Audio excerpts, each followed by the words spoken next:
Pemirsa, pimpinan DPR RI menerima audiensi dari Asosiasi Kepala Desa seluruh Indonesia di Gedung Nusantara Senayan, Jakarta.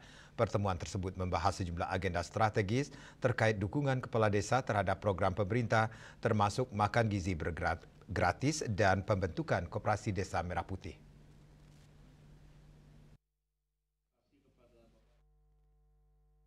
Pimpinan DPR RI menerima audiensi dari Asosiasi Kepala Desa seluruh Indonesia di Gedung Nusantara Senayan, Jakarta.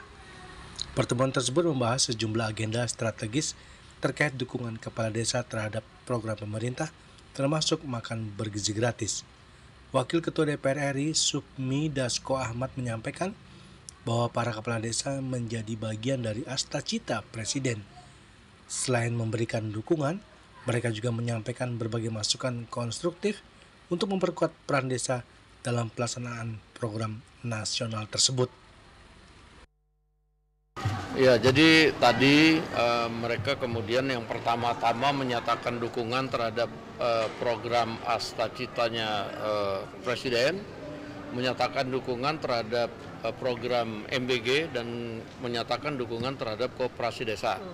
Oleh karena mereka mendukung, maka anggota Asosiasi Kepala Desa seluruh Indonesia ini memberikan masukan-masukan yang diharapkan bisa dapat mensukseskan program-program tersebut.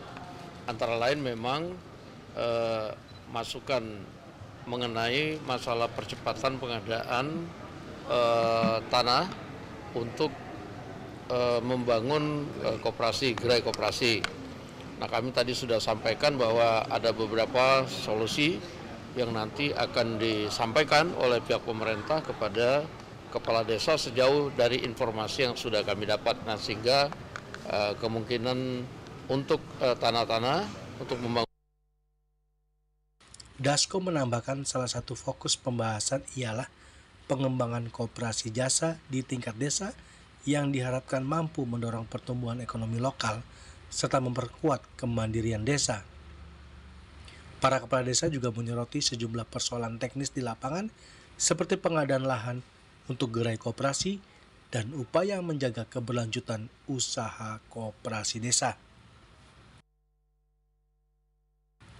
Dari Jakarta, Julius Soeharto dan Ketut Sumadiasa melaporkan.